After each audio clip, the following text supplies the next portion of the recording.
Welcome back mga kamaster at magandang gabi sa inyong lahat. At ngayon ay nandito tayo sa Tinigbasan. Padagat naman kami ngayon at sana ngayon ay marami tayong mahuli para maraming madala. Kaya abang-abang lang. Let's go!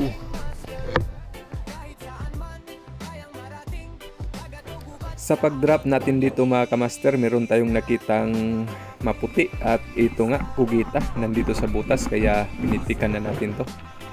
Ayun, sa pool. Sa pool siya kasi hindi na gumalaw. Malaki na rin ito mga kamaster at umabot na rin ng 2 kilo mahigit. Ayan, goods na kayo. Thank you Lord.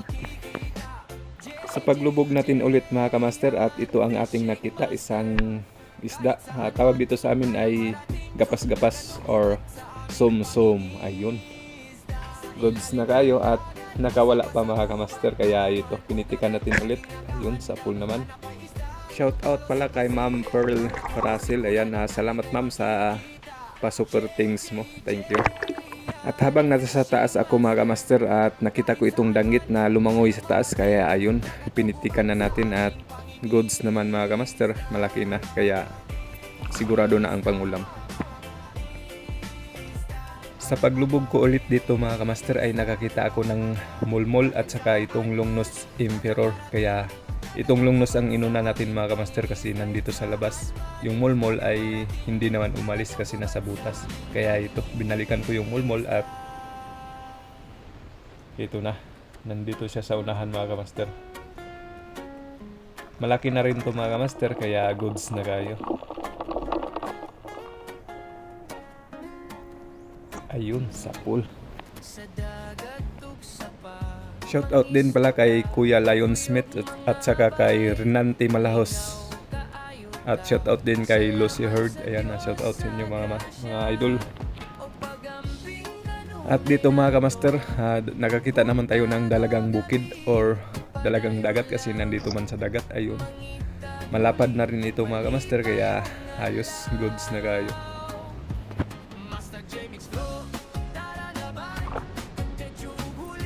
At dito nakatira naman tayo ng dalagang dagat.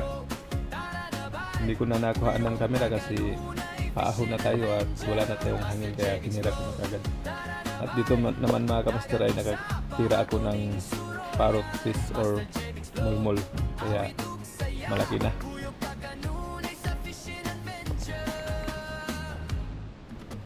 Sa paglubog ko dito mga kamaster ay nakakita ako ng longnos emperor. Good size na at dalawa to sila kaso yung isa ay nandun na sa unahan, palalim na siya kaya dito mabuti na lang at naabutan natin ito sa ayun. Maganda naman yung pagkatama at dito ay nagload ako ulit, sinubukan ko abulin yung isa pero malayo na talaga mga kamaster at medyo malalim na dito kaya nung pag-angat natin ay nakakita pa tayo ng isang dalagang bukid or dalagang dagat pero hindi ko na pinansin kasi yun nga, wala na tayong hangin at malalim na mga kamaster kaya safety first. Thank you Lord.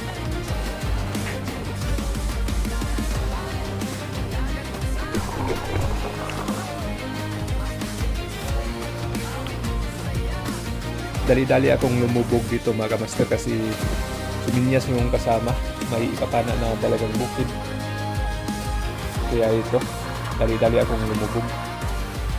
Pero sa paglubog ko mga kamaster ay iba yung naabutan ko.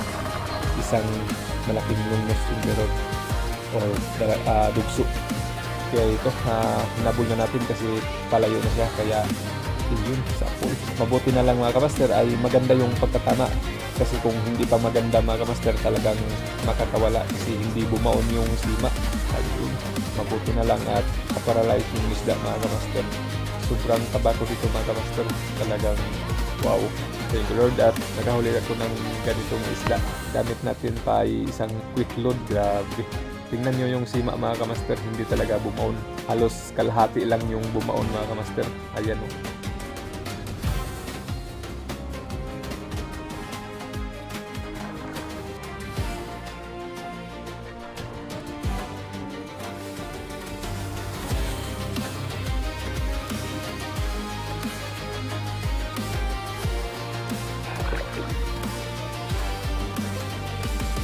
Yan mga kamaster, halos kalahati lang yung bumaon.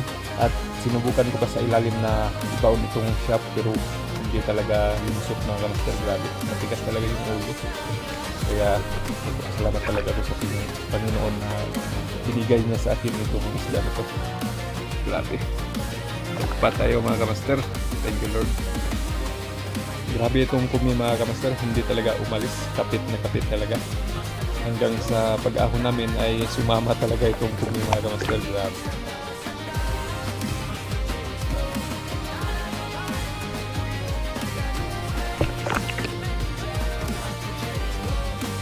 At dito mga kamaster, nakikita ko ng dalawang sumaral kaya dali-dali kong nalapitan at pinana kaso hindi ko nabutan yung isa. Umalis mga kamaster kaya sayang. At dito ay sinubukan ko pang habulin baka maabutan pa. Nung abutan naman natin mga kamaster ay kumaripas naman ng langoy. Ayun. Mabuti na lang at nandun yung kasama natin sa ilalim at nahuli pa rin yung isda. Kaya thank you Lord. Isang lipti naman ang nakita ko dito mga kamaster kaya ito nilapitan ko na at pinana kaya malaki na rin ito kaya goods na pangdagdag sa ating huli mga kamaster. Thank you Lord.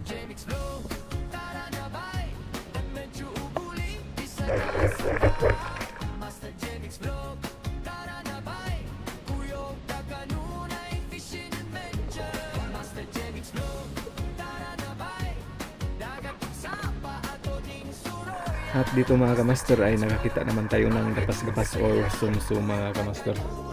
Ganitong klaseng isda mga kamaster ay 200 ang kilo dito sa amin. Kaya goods na pag makarami ka nito. At dito mga kamaster ay nakakita naman tayo ng goat fish or timbungan ayun sa pool. Bali ganitong isda mga kamaster ay 310 ang kilo pag good size na pag ganito kalaki na mga kamaster. At ito pa, dalawang pirasong timbungan ayun sa pool. Tag 310 ang kilo dito mga kamaster pag ganito na kalaki. Ayan.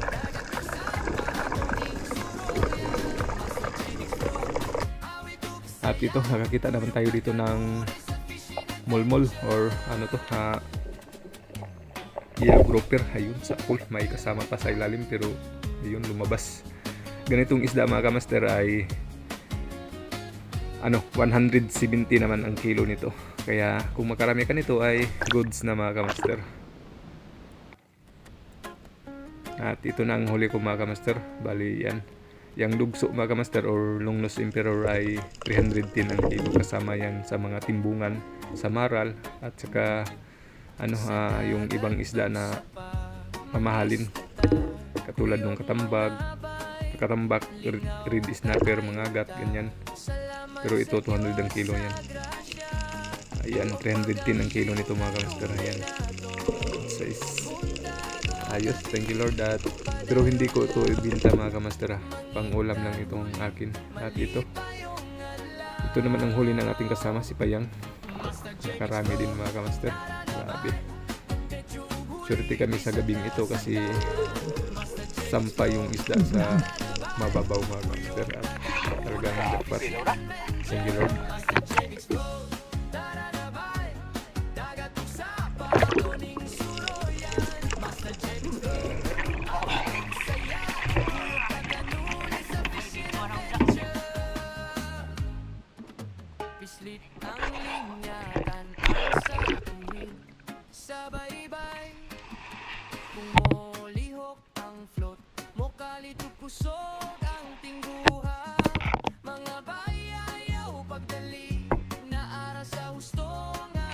At ito ang huli nila mga kamaster, tatlo sila. Grabe jackpot, marami rin.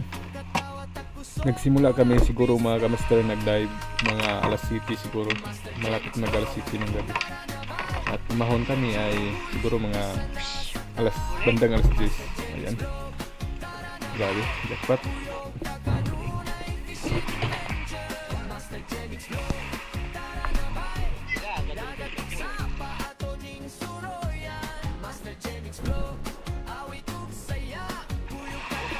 Shout out pala dito sa mga butsukoy na nagbibuild dito sa Suwa.